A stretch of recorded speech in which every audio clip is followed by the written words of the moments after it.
بسم اللہ الرحمن الرحیم 7 ستمبر 1974 پاکستان کی اسمبلی میں تاریخی بل پاس ہوا۔ اس بل کے مطابق احمدیوں، مرزائیوں، قادیانیوں کو اقلیت قرار دیا گیا۔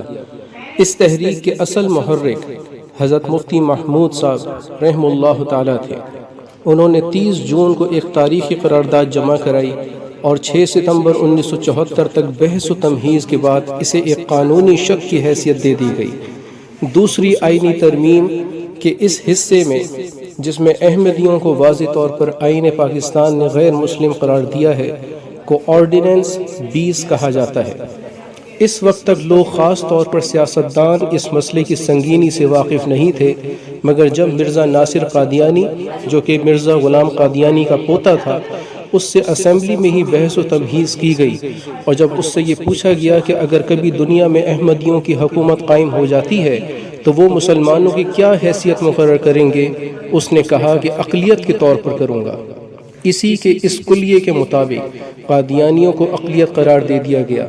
احمدیوں نے ہائی کورٹ اور سپریم کورٹ میں اس کو چیلنج کیا، مگر وہ کچھ بھی ثابت نہ کر سکے۔ اللہ کا شکر ہے کہ آئین پاکستان میں احمدی خارج از اسلام ہے، وہ اسلام سے نکلے اور کٹے ہوئے ہیں۔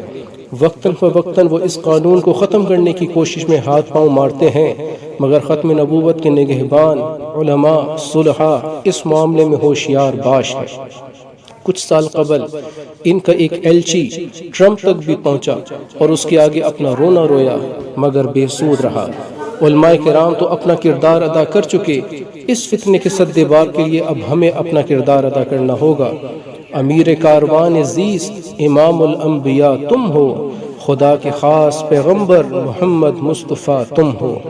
حضرت محمد صلی اللہ علیہ وسلم آخری نبی ہیں، ان کے بعد کسی نبی نے نہیں آنا، یہی ہمارا ایمان کا لازمی جزو ہے۔ ہر دور میں کفار و قادیانی ہماری محبت رسول اللہ صلی اللہ علیہ وسلم کو جانچنے کے لیے گستاخیاں کرتے رہے ہیں، مگر الحمدللہ مسلمان ختم نبوت پر جانیں قربان کرنے کا جذبہ رکھتے ہیں۔ آج ضرورت اس بات کی ہے کہ ہم اپنے بچوں کو رسول اللہ صلی اللہ علیہ وسلم کا مکمل تعارف دیں، حضور علیہ السلام کی سیرت بار بار پڑھائیں، سمجھائیں، ان کو بتائیں کہ حضرت محمد صلی اللہ علیہ وسلم آخری نبی ہے، ان کے بعد کسی نبی کا قیامت تک پیدا ہونا ممکن نہیں ہے۔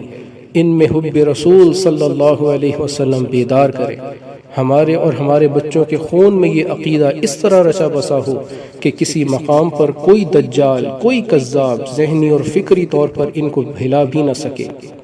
ہم سب کے ذہنوں میں حضور صلی اللہ علیہ وسلم کا خاتم النبیین ہونا ایسا ہی واضح ہو جیسے روشن دن ہوتا ہے، جس کا روشن ہونا کوئی جھٹلا نہیں سکتا۔ ان کی محبت ایسی ہی شیریں ہو کہ جیسے شہد اور شکر شیریں ہوتی ہے۔ حضور صلی اللہ علیہ وسلم کے لیے مر مٹنے کا جذبہ ہر جذبے سے بڑھ کر ہو۔ سب سے محبوب ہستی اگر ہو تو حضور صلی اللہ علیہ وسلم ہی ہو۔